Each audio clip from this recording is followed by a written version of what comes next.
La seconde partie de notre débat consacrée à la visite du président iranien Hassan Rouhani en France, et ce alors que les sanctions économiques contre l'Iran ont été partiellement levées suite à l'accord sur le nucléaire iranien. Je vous propose ensuite d'écouter Hassan Rouhani sur la liberté d'expression. C'était mardi à Rome. La liberté d'expression ne veut pas dire que tout le monde peut faire ce qu'il veut. La liberté ne veut pas dire qu'on peut empiéter sur les valeurs d'autrui. La liberté d'expression ne veut pas dire qu'on peut violer la sainteté de différentes religions. Cela est provocateur et amoral.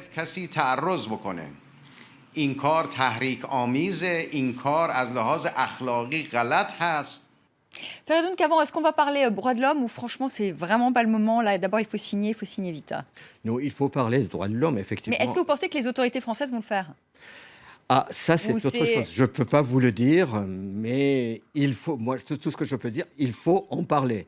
Puisque à l'heure actuelle, effectivement, il y a notamment, il faut parler des journalistes iraniens qui sont en prison. Il faut parler des avocats iraniens qui sont en prison. Je cite deux mots, Madame Narges Mohammadi pour les avocats et M. Issa Saharkhiz pour les journalistes, mais il y en a beaucoup. Et par conséquent, il faut en parler. Il faut dire que le président Rouhani avait quand même fait des promesses sur le retour des libertés en Iran. Et jusqu'à présent, mais en même temps, on connaît ses limites. On connaît vraiment les lourdeurs de la situation. Et par conséquent, il faut un peu, disons, accepter cette souplesse du président Rouhani, mais il faut en même temps le dire parce que la population iranienne souhaite véritablement s'orienter vers une plus grande liberté. Alors vous avez parlé des arrestations, des incarcérations, mais on va parler aussi des exécutions, parce que l'Iran détient ce triste record du plus grand nombre d'exécutions par nombre d'habitants au monde. 2000 exécutions sous Rouhani. Qui osera dénoncer la situation des droits humains en Iran? Delphine Minoui, dans votre livre, je vous écris de Téhéran, donc vous décrivez aussi tout l'appareil répressif, c'est de 97 à 2009. Est-ce qu'il y a une surveillance permanente aujourd'hui quand on vit à Téhéran? Alors vous, ça remonte là un peu, ça remonte à quelques années, mais est-ce que ça perdure, ce système répressif que vous dépeignez très bien dans votre livre? Ça fait partie du système iranien, donc cet appareil de surveillance. Il existe toujours depuis l'élection de Rouhani en 2013. Il est évident que l'Iran a quand même montré certains signes d'ouverture. J'ai retrouvé dans certains journaux de la presse iranienne récemment des signatures de journalistes qui n'écrivaient plus sous Ahmadinejad, qui avait d'ailleurs été emprisonné à partir de 2009 au moment de la répression post-électorale. À l'université, pareil, plusieurs professeurs qui avaient été évincés ont le droit à nouveau d'enseigner, ils sont à nouveau dans les amphithéâtres, mais ça reste quand même je dirais une ouverture sous surveillance, une ouverture sous contrôle. Il faut rappeler que les deux principaux leaders de l'opposition iranienne, Mir-Hossein Mousavi et Mehdi Karoubi, sont encore aujourd'hui assignés à résidence. J'ai aussi envie de citer le grand cinéaste iranien Jafar Panahi, qu'on connaît à travers tous les prix qu'il a eus sur la scène internationale. Aujourd'hui, il n'a toujours pas le droit d'exercer sa profession dans son pays. Et puis vous parliez des exécutions tout à l'heure. J'étais ce matin à la conférence du bilan annuel de Human Rights Watch qui se tenait à Istanbul et son directeur Ken Nasrallah rappelait à juste titre que sur la seule année 2015, il y a eu 800 exécutions puisque l'Iran continue à pratiquer la peine de mort et c'est un chiffre en augmentation par rapport aux années précédentes. Donc tout ça, je dirais que c'est symbolique des tiraillements, encore une fois, entre une frange réformiste qui veut s'ouvrir sur le monde, qui veut s'ouvrir sur sa société, et une frange conservatrice qui était évoquée tout à l'heure sur votre plateau, qui continue, qui va toujours essayer en permanence de mettre des obstacles sur la route des partisans de l'ouverture. Delphine, vous pouvez quand même nous raconter, quand même, parce que vous le racontez très bien dans votre livre, comment vous avez été suivi, comment vous avez été traqué de ces jeunes qui se cachent, qui organisent des soirées où les jeunes femmes enlèvent leur foulard, on boit de l'alcool. Vous pouvez nous raconter une séquence comme ça que vous avez vécue. Soudainement, il y a une descente de police et tout le monde fuit de toutes parts. Ça se passe comme ça? Il y a deux vies, en fait, c'est-à-dire la vie voilà, à l'extérieur et puis la vie cachée. C'est une schizophrénie qui est intégrée, je dirais, chez les Iraniens et notamment au sein de la nouvelle génération, puisque une grande partie de la population a moins de 30 ans. Donc ce sont des jeunes qui n'ont connu que le système de la République islamique d'Iran qui a été instauré en 79 après la Révolution. Donc il y a une vie publique, en effet. On peut citer les femmes, elles doivent se voiler dans la rue, elles doivent se tenir d'une certaine façon. Et une vie privée où il est possible, en effet, de se brancher sur la parabole officiellement interdite, sur le satellite, de surfer sur les chaînes internationales, d'aller sur l'Internet. Il y a plein de sites qui sont bloqués, mais les Iraniens sont aussi des rois de la bidouille informatique, donc ils sont capables d'accéder à différents blogs, de surfer sur Twitter et du coup de continuer à avoir une vie normale comme tous les jeunes à travers le monde. Fariba. Donc c'est quelque chose qui va subsister malgré ces tiraillements. C'est l'Iran des vagues. Il y a toujours eu des hauts et des bas depuis le début, je dirais. Et au milieu de ces tiraillements, il y a cette société civile, moi, qui m'impressionne parce qu'elle a toujours su se renouveler, elle a toujours su renaître de ses cendres malgré les coups qui sont durs. Fariba Adelkhah, on ne peut en rien comparer cette société iranienne à ce qui se passe en Arabie Saoudite, à la société saoudienne. Justement, ce que j'allais dire, vous avez demandé une question à Faridun Khawan, est-ce qu'il faut parler des droits de l'homme? Oui, il faut parler des droits de l'homme. Et là, Delphine Minuit vient de parler de peine de mort, mais je dirais il existe des peines de mort en Iran comme il existe dans la société chinoise, saoudienne et américaine. Cela ne justifie rien, ne pardonne pas aux Iraniens ce qu'ils sont. Donc, il faut effectivement parler de la situation qui sont très préoccupantes, mais simplement, il ne faut pas oublier de parler également de changement. Tout à l'heure, Armel disait que l'Iran qu'on découvre effectivement le jour au jour est très différent de l'idée ou de l'image qu'on se fait de l'Iran quand on est à l'étranger.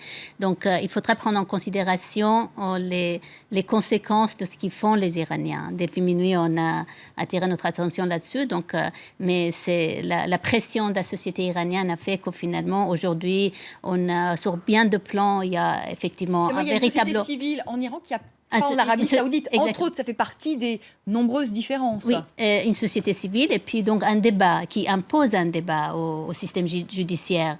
Par exemple, sur la peine de mort, aujourd'hui, les juges, ils ont ce choix entre la lapidation et l'emprisonnement avec le paiement des amendes. Vous allez me dire, tant que la lapidation existe, donc on est toujours dans les droits de l'habitation.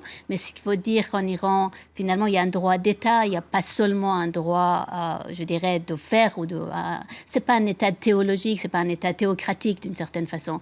Donc c'est les droits d'État, des droits des institutions en fait. Donc le débat permet. C'est pas un État théologique malgré la présence de ce guide. Ce n'est pas un État théocratique, absolument pas. Ce n'est pas seulement, je veux dire que c'est pas seulement les lois religieuses en Iran qui dominent. Donc tous ces débats sur lesquels Delphine attire l'attention dans son livre fait qu'aujourd'hui il y a un véritable débat à l'intérieur des institutions. Mais on peut continuer de parler par exemple le prix du sang. On n'a pas cessé de parler. Ça fait partie des débats dans la société iranienne. C'est quoi de nouveau le prix du sang? Donc, le prix du sang qui fait que le prix du sang des femmes, c'est la moitié du prix du sang des hommes. Aujourd'hui, pour les assurances, il est hors de question de pratiquer si vous voulez, double jeu en fonction des hommes et des femmes. La maison de guide de la Révolution paye pratiquement au moment de jugement la moitié du prix du sang des femmes afin que le poids ou la charge soit moins lourd sur la famille des femmes. Tout simplement pour vous dire que c'est pas parce que les lois sont écrites qu'elles sont aujourd'hui respectées. Elles font aujourd'hui partie des débats et on peut par exemple parler des cas des prisonniers politiques. Les peines, c'est un système beaucoup plus, je dirais, libéral. Les peines sont discutées, les nombres de prisons, d'années de prison sont jamais respectés parce que si le bon comportement du prisonnier fait qu'on peut commuer la peine, il y a un appel justement pour les peines. Ensuite, concernant c'est ce qu'il faut dire aussi, un grand changement par rapport aux années 80. Il y avait des exécutions de prisonniers politiques dans les années 80. C'est la page la plus triste, la plus contestable de l'histoire de l'Iran, mais liée et nouée à l'histoire de la Révolution. Mais on n'est plus du tout dans ce genre de situation. On peut dire qu'aujourd'hui, véritablement, il n'y a pas de peine de prisonniers politiques, sachant même qu'il y a eu quand même un moment très difficile, encore en 2009. Il y a des peines de prisonniers de société civile. Et donc, encore une fois, toutes ces questions font partie des débats judiciaires. Donc, C'est juste de dire que l'Iran aujourd'hui mène en avant plutôt le processus institutionnel et des droits d'État plutôt que des droits théologiques. Armelle Charrier, est-ce qu'on peut penser qu'avec cette ouverture économique, il y ait aussi une ouverture politique, ou est-ce qu'il ne faut pas être trop optimiste? On a vu là récemment, je le disais, il y a des élections au Parlement iranien le 26 février. Hassan Rouhani a présenté 3000 candidatures des hommes proches de lui, qui pensent comme cet homme, et ces candidatures ont été rejetées. C'est pas un très bon signal, ça. C'est pas un très bon signal, mais on est aussi dans le moment. Et c'est vrai que quand on est en Iran, il y a deux choses qui frappent. C'est que d'abord, l'Iran est un pays de la débrouillardise et c'est un pays du temps. Du temps, parce que ça veut dire que les gens se disent on va s'adapter, on va voir comment est-ce que les choses évoluent, on va voir comment est-ce qu'on peut contourner, et de la débrouillardise parce que c'est effectivement avec des choses qui sont très assujetties, voir comment est-ce qu'on peut faire évoluer. Alors ces histoires de réformateurs, c'est intéressant, c'est pas seulement sur les élections législatives qu'il y a eu plein de candidats qui ont été retoqués, c'est aussi sur toutes les élections qui vont à l'Assemblée qui ensuite permettent d'élire le guide, et on voit bien effectivement qu'il y a eu énormément de réformateurs qui n'ont pas été retenus. Simplement, la question, c'est est-ce que justement parce qu'on est dans le temps de l'accord nucléaire, du nucléaire, il faut dans ces cas-là faire des concessions politiques parce que ça va aller avec le fil de l'eau, ou est-ce qu'effectivement c'est un bras de fer qu'il y a là entre les conservateurs et des plus modérés? C'est vrai que ces questions-là... Mais là, en l'occurrence, visiblement, le guide Khamenei, qui soutenait en l'occurrence Hassan Rouhani sur les négociations concernant le nucléaire iranien, visiblement sur cette question politique et sur les candidatures du camp réformateur, visiblement, là, il ne le soutient pas. Non, effectivement, le signal qui a été montré là a été de dire qu'il ne le soutenait pas pour l'instant. Il joue plutôt la légitimité institutionnelle, l'arbitre. C'est l'arbitre, finalement. D'une certaine façon, il a l'intérêt même qu'il y ait de guerre ou de conflit entre les deux clans. Il joue cette position de l'arbitre et d'une certaine façon, on pourrait dire qu'en jouant ça, il détache le système politique iranien de ce qui est la question de l'islam ou les lois islamiques, mais plutôt la raison d'État. Fereydoun Kavan, justement sur cette ouverture économique qui pourrait déboucher peut-être sur une ouverture politique, vous y croyez? Écoutez, tout dépend de l'évolution de la situation et notamment de la nature des relations entre les durs et les modérés. Cela étant dit, je voudrais, parler de ce qu'a dit Fariba Adelkhah concernant la nature théocratique de la République islamique. La République islamique, j'ai beaucoup vraiment du mal à le considérer comme un régime non théocratique. C'est sur la base de Velayat Fari, et donc le guide suprême de la révolution islamique, c'est lui qui dit le dernier mot. Et l'article 110 de la constitution iranienne, on ne peut pas entrer dans les détails, mais donne au guide de la révolution donc un mollah, la majorité du pouvoir, et par conséquent, sans lui, rien n'est possible. C'est un régime de mollahs, parce qu'on s'est posé la question, même nous au sein de notre rédaction, est-ce qu'on peut dire de l'Iran que c'est un régime de mollahs, ou est-ce que ça vous choque et ça ne correspond pas à la réalité? C'est un régime... écoutez, les mollahs jouent au sein de la République islamique en Iran. Attendez. Oui, terminez. Allez-y. Un rôle prédominant. C'est-à-dire, les mollahs sont partout. Donc, il y a le guide de la révolution, il y a le président de la République qui est mollah, mais c'est vrai, on peut également envisager d'autres options. Mais au Parlement iranien, dans les grandes institutions, partout, les mollahs sont présents. Et le discours du vendredi prononcé par un mollah est un des moments forts de la semaine politique en Iran. Par conséquent, j'ai vraiment beaucoup de mal à ne pas accepter la nature théocratique de ça. Cela étant dit, je voudrais dire en même temps, c'est vrai, il y a une ouverture, il y a une presse libre en Iran, il y a des journalistes qui s'expriment, et qu'on ne peut pas comparer, par exemple, la presse iranienne à l'heure actuelle avec la presse soviétique ou la presse de la plupart des pays du Moyen-Orient. C'est vrai, il y a les deux aspects. Mais encore une fois, ça reste mettre un en régime cause théocratique. la nature théocratique du régime, ça me semble un peu difficile. Si vous voulez, si on est dans le juridique ou dans l'institutionnel, on peut dire que ce qui est écrit dans la Constitution, oui, bien sûr, on est dans un régime théocratique.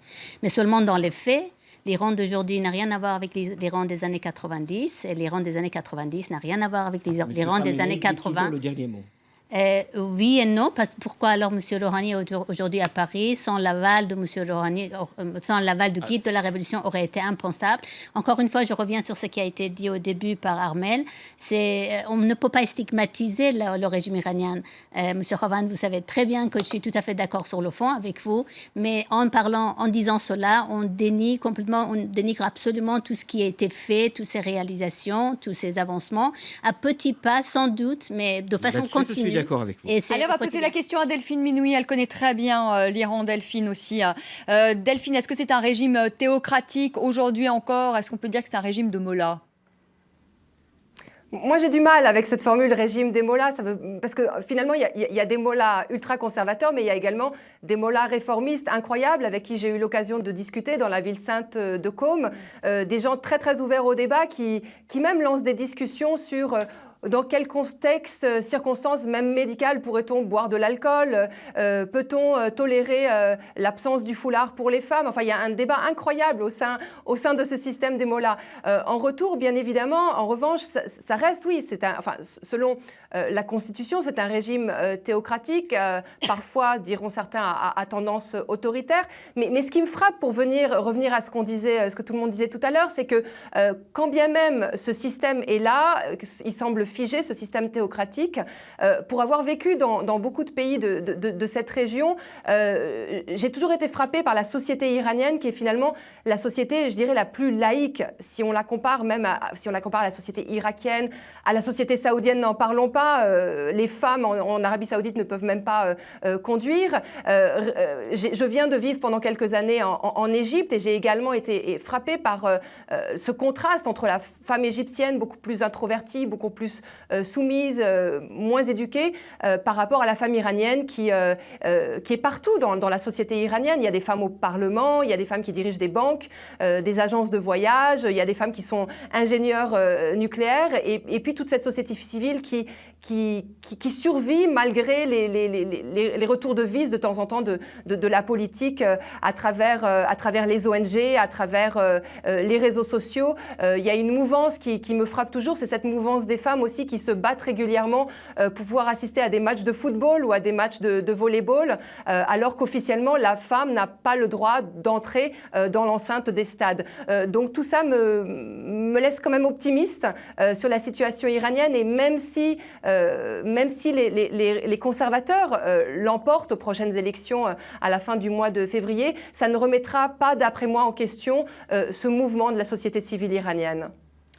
Armel, vous l'avez constaté aussi, cette société civile iranienne, vous êtes allé aussi à sa rencontre. C'est une société civile forte qui va de l'avant et qui, malgré la révolution de 2009, eh bien, s'est pas laissée écraser, est toujours là.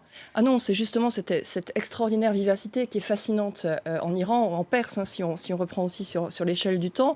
C'est vrai que, par exemple, la position de la femme est très particulière, mais quand on est en ville, par exemple, dans un bus, les femmes sont derrière, les hommes sont devant, et ça, c'est acquis, c'est à Téhéran, c'est comme ça. Et tout le monde est mécontent, mais tout le monde le fait. Mais par exemple, si on s'en va un peu plus loin que Téhéran et qu'on est dans le bus, il y a un moment donné où, passé 20 km, toutes les familles se réunissent. Et les hommes, ils sont avec leurs femmes. Et puis, quand on arrive et qu'on est pendant les vacances scolaires et qu'on se promène dans le pays, ce qu'on voit, ce sont des couples avec des petits-enfants qui vont se promener. Alors, les femmes ont le foulard plus ou moins bien mis, mais ce sont des couples et ils ne sont pas du tout, effectivement, dans une logique de séparation. Et c'est ça, en fait, qui est fascinant en Iran, c'est cette adaptation, en fait, par rapport aux faits qui sont mis en place, ce que j'appelais la débrouillardise. C'est de se dire, de toute manière, on saura survivre et on saura mettre notre esprit au-delà de ce qu'on nous a imposé. Parce que c'est un pays qui a eu une très longue histoire, qui se retrouve à être envahi plein de fois. Il a été envahi effectivement par les Mongols, il a été envahi par les Turcs, il a été envahi par les Arabes, et à chaque fois il a conservé son identité perse, il a conservé sa langue perse, et donc c'est un pays qui sait s'adapter. Et en fait le message d'espoir, il est là, il est que les Iraniens aujourd'hui, ils font avec ce qu'ils ont. Ils ont connu effectivement le régime autoritaire, et on en parlait aujourd'hui effectivement quand vous dites on est suivi, quand on dit il y a une police. Oui, mais avant il y avait la SAVAK. Il y avait la SAVAK sous le Shah. Et donc, du coup, ils savent ce que c'est qu'un régime autoritaire. Ils connaissent ce que c'est qu'un régime autoritaire, quels que soient les régimes. Donc, en fait, ils savent s'adapter à l'ère du temps en espérant que ça ira mieux et qu'ils seront bien ensemble. Allez, c'est le mot de la fin. Oui, merci. Comme Allez, un mot, Farid. Comme on a fait Un mot. l'hymne de la société, j'aimerais juste dire qu'il y a une raison d'État en Iran qui ne se limite pas à la raison religieuse, tout simplement. Merci. Merci à tous les cas d'avoir participé à ce débat. Merci beaucoup Delphine d'avoir été avec nous en direct d'Istanbul. Et je vais le reciter votre livre parce que j'ai eu un vrai coup de cœur pour votre livre. On ne le lâche plus, hein. Ça se lit presque comme un thriller. On vous suit comme ça, déambulant dans les rues de Téhéran, suivi par la police. Vous vous cachez, surtout vous nous faites découvrir cette société iranienne très libre finalement, qui se cache mais qui est libre dans sa tête. Je vous écris Téhéran, c'est aux éditions du Seuil. Merci beaucoup Fariba Adelka, auteur des 1001 frontières de l'Iran aux éditions Karthala. Merci encore à tous les quatre. On accueille tout de suite Karim Yaoui, tout ce qui a fait le buzz sur les réseaux sociaux ce mercredi.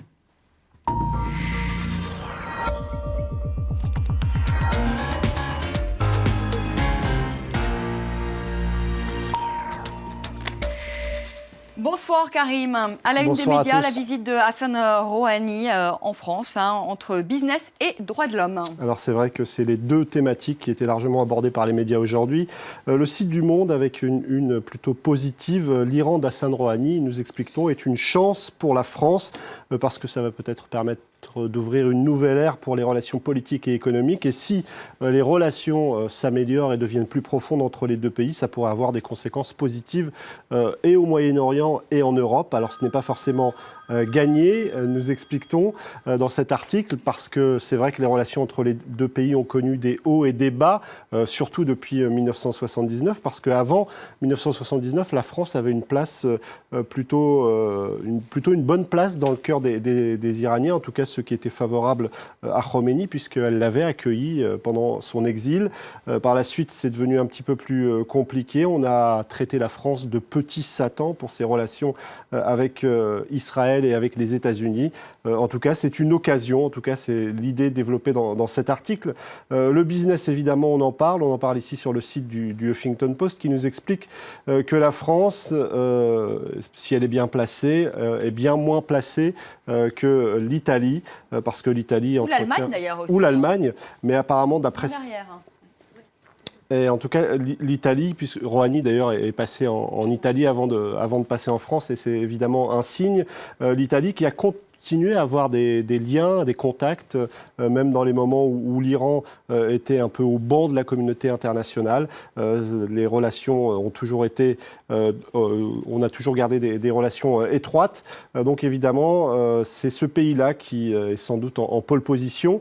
Avec un petit scandale quand même qu'il y a eu hier. Alors on va en parler, j'en ai déjà parlé hier. J'en ai déjà parlé hier, mais on va montrer l'image dans quelques instants. Alors il y a aussi cette une de Libération qui met un bémol, mollo sur le mola, un jeu de mots un petit peu facile. En tout cas, le président iranien entame une visite historique à Paris. Mais s'il incarne un visage modéré, le régime est toujours loin d'être totalement fréquentable. En tout cas, c'est ce qu'explique cette une de Libération. C'est une idée qu'on retrouve aussi sur la toile, notamment sur Twitter. Un certain nombre de comptes Twitter invitent la France à ne pas faire de business avec l'Iran parce que, évidemment, on considère qu'en matière de droits de l'homme, il y a encore des progrès à faire, ce qui suscite aussi un peu d'ironie de la part de ce Twitter, Majid Messaouden, qui écrit « Si Rouhani ne serre la main d'aucune femme, personne ne le critiquera, il va signer des contrats ». C'est une référence à une polémique qui a eu lieu cette semaine. C'était sur le plateau de Canal+, le directeur d'une ONG qui s'appelle Baraka City avait eu bien du mal à condamner l'organisation État islamique. Il avait aussi expliqué qu'il ne serrait pas la main aux femmes et ça avait suscité un tollé. Donc au nom du business, on est prêt à tout pardonner. C'est un petit peu ce qu'explique ce tweeto. Et puis cette polémique dont on a déjà parlé hier, puisque Rouhani était de passage en Italie. Il est passé dans un musée célèbre, musée de Rome, et on a couvert les statues de nus pour ne pas heurter sa sensibilité, mais aussi pour faciliter le travail des télévisions iraniennes qui le suivaient, pour qu'elles puissent faire des plans sans être trop coincées à chaque recoin de ce musée. Alors ça a suscité ce dessin ironique signé Hervé Baudry, Rouhani chez Marianne, un petit peu choqué par ce tableau qui évidemment est un tableau que tout le monde a déjà vu au moins une fois dans sa vie, même peut-être Rouhani. Merci beaucoup, merci Karim. Merci encore à tous les quatre d'avoir participé à ce débat. Merci à vous de nous avoir suivis. Très belle soirée sur France 24. Je vous retrouve demain soir à partir de 18h, heure de Paris. Tout de suite, le journal.